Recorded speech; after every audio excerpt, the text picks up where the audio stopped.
you till the day I die.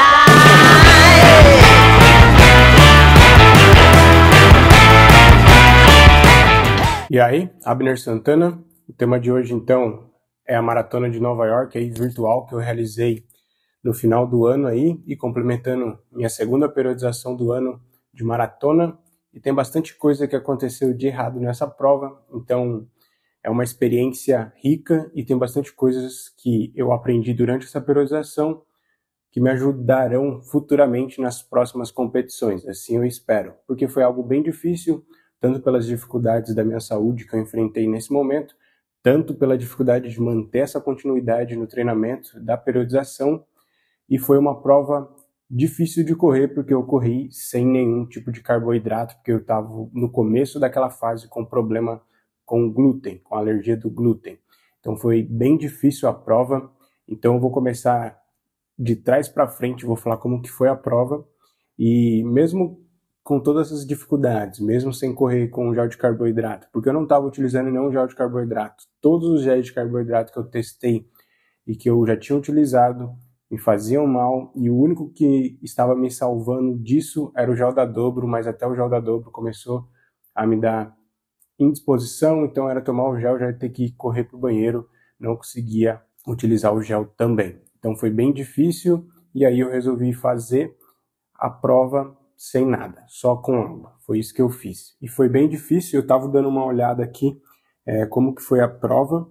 Eu me lembro muito bem que até o quilômetro 29 ainda estava conseguindo manter uma média legal aí na casa de 3,45. Então, o que quer dizer? Depois aí dos... Quantas horas já tinha dado? 1h42 mais ou menos de corrida, foi quando acabou minha energia. Vamos dizer assim, me esgotou completamente e eu dei de cara com o muro. Normalmente eu gosto de ver o muro da maratona como uma falta de disposição para resistir toda aquela velocidade. Então o muro da maratona chega para as pessoas não porque o muro está ali no quilômetro 36, como a grande maioria acha que ele está, mas sim pela quantidade de tempo, esforço e falta de energia que você está executando. Então eu estava correndo numa velocidade que para mim é moderada, então eu consigo manter isso tranquilamente, que era na casa de 3,45, mas chegou o momento que não tinha mais energia para manter meu corpo em movimento. Então eu gastei toda a energia disponível do meu corpo, do meu músculo, que eu precisava para manter aquele ritmo, e quando acabou, meu corpo falou, stop, agora já era. Depois disso ficou bem horrível correr, eu precisei parar algumas vezes para fazer alguns alongamentos e também ponderar se eu ia continuar fazendo essa loucura ou não.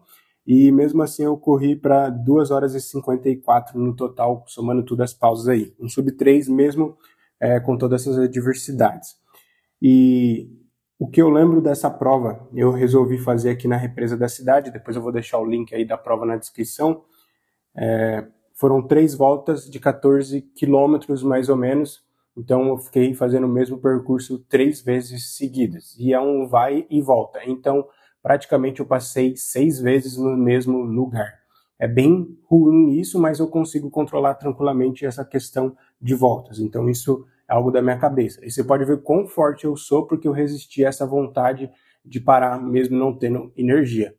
E o engraçado é que depois a recuperação da prova foi muito rápido. Só foi eu me alimentar e fazer um recover certinho, que depois já não estava sentindo nem tanta dor e nem estava me sentindo tão destruído. A carga dessa maratona, apesar de tudo, apesar de todas as dificuldades, não é intensa para mim.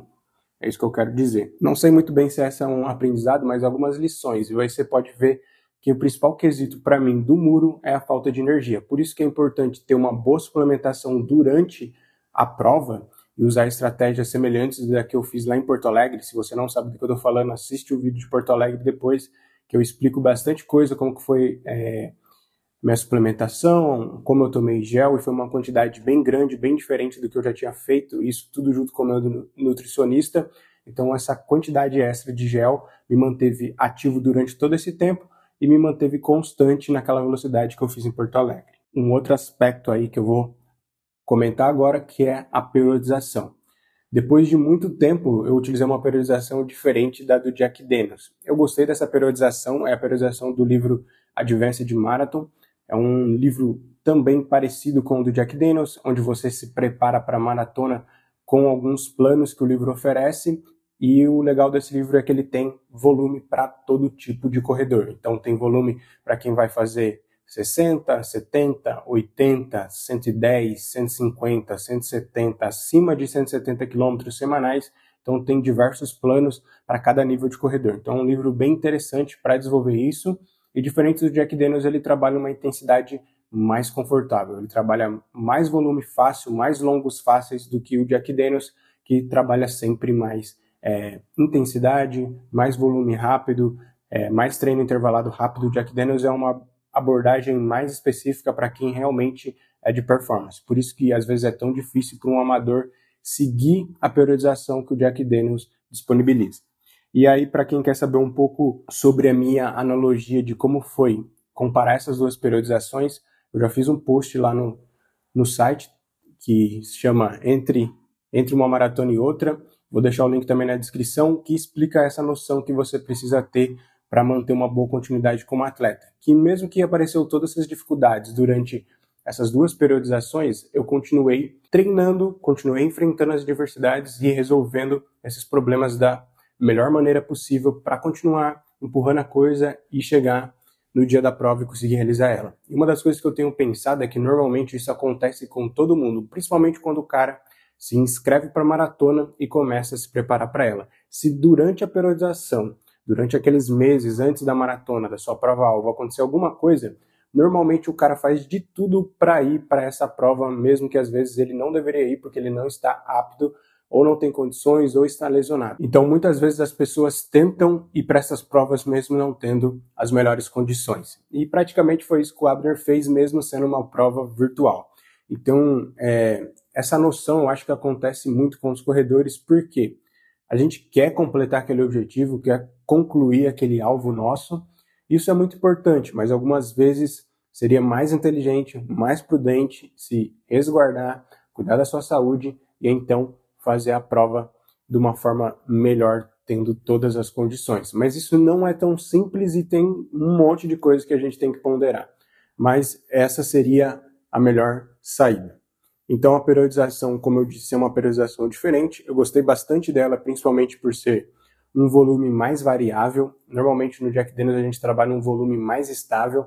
Então uma das vantagens dessa periodização desse livro Advanced Marathon é que você consegue oscilar bastante o volume, então você tem uma carga diferente, consegue se recuperar melhor, e também por ser intensidades mais fáceis e você chega mais descansado no dia da prova. Essa foi a minha sensação. Apesar de tudo, eu estava mais descansado, mais disposto e com mais vontade de correr do que quando eu fui para a Maratona de Porto Alegre usando a periodização do Jack Daniels. Então existe essa grande diferença do seu corpo estar mais disponível, mais à vontade de correr. Apesar de todas as dificuldades que eu tive com o glúten, de mudança de emprego, que também me deixou bem ruim, eu digo na questão mental, porque você fica preocupado com diversas outras coisas e acaba perdendo esse foco completo na corrida. Isso é bem ruim, bem desgastante, então esse estresse extra acabou dificultando também manter a periodização em dia, fazer um bom treinamento e chegar a 100% na prova, tá? E a minha ideia também era correr aí na casa de 3h35, tentar correr novamente na casa de 2h30, tanto porque seria uma prova virtual e tanto porque seria num lugar repetitivo e seria aqui mesmo na minha cidade. Mesmo sendo um lugar plano, ainda fez 150 metros de elevação, então é bastante coisa porque tinha uma subida bem intensa em alguns momentos, por conta de uma ponte e por conta de uma curva que tem aqui na cidade. Então é bastante coisa para se fazer e para manter esse ritmo todo. Então foi interessante a coisa como aconteceu e apesar de tudo isso fiquei muito feliz, principalmente porque a medalha é bem legal e o resultado foi interessante. E concluí mais uma maratona no ano de 2023. Foram 3 maratonas. A primeira maratona que eu fiz, eu acredito que foi no comecinho do ano, por volta de janeiro agora sim. Foi uma maratona que eu fiz de treino, eu saí aqui de casa, peguei a BR-153, fiz uma volta até uma outra cidade e voltei para o outro lado, numa outra vicinal, e aí deu 42 quilômetros. É uma volta gigante e bem perigosa, porque é rodovia, é vicinal sem acostamento, e eu acabei utilizando isso como um treinamento. E acredito que foi uma das maratonas mais divertidas que eu fiz. Eu corri na casa de 4,15 por km, apesar de todas as variações do percurso. Acho que é um dos percursos que eu mais subi, tem 400 metros de elevação. Foi um treino, digamos assim, leve para moderado por conta dessas subidas. Foi uma das maratonas mais divertidas, porque eu não estava preocupado com o tempo, eu não estava preocupado com o ritmo, fui fazendo como um treino longo, extra e mais exigente. E é um dos aspectos que eu acho muito interessante de fazer longos acima de 2 horas e meia, aí, que eu corri 3 horas e alguns minutos, se eu não me engano, acho que 10 ou 15, 3 horas e 15 mais ou menos. Então foi bem interessante para desenvolver essa carga extra de volume, e aí depois eu já comecei a periodização do ano, fiz a meia de São Paulo e depois já comecei a periodização específica de maratona lá para Porto Alegre. Foi bem interessante essa maratona e foi uma das maratonas mais divertidas que eu já fiz na minha vida, é isso que eu quero dizer. Por quê? O percurso foi gostoso de fazer e não tinha nenhuma preocupação extra, apesar de ter sido uma completa loucura, tá? E pretendo fazer isso esse ano também. Vou pegar um dia aí para fazer quando as coisas estiverem melhores. Então foi o ano que eu mais fiz maratonas, foram 3 maratonas, 2 como provas, uma como treino, fora que esse ano de 2023 eu fiz muito treinos diários, com volumes de 40 quilômetros semanais, fiz 2 períodos que somando davam 40 quilômetros semanais, ou seja, correr 20 de manhã, 20 à tarde, ou fazer 10 de manhã, 30 à tarde, foi uma loucura porque eu estava completamente focado e eu tinha condição de fazer isso. Quando você consegue manter um ritmo leve que te permite correr essas distâncias sem demandar muito tempo, é muito interessante e você consegue desenvolver uma boa performance. Vamos ver o que o ano de 2024 nos tem aí preparado, mas esse é o meu resumo, esse é o meu detalhe e foram essas dificuldades que eu enfrentei. Então você pode ver que muitas vezes o que atrapalha a periodização na corrida não é o próprio treinamento, mas as coisas que estão acontecendo na sua vida. Por isso que você precisa ser flexível, maleável e saber como lidar com isso e ser persistente, resiliente e muita paciência, porque corrida é isso, beleza? Então não pare, continue, resista e persista até o fim, que o resultado uma hora chega, beleza? Um abraço e fui.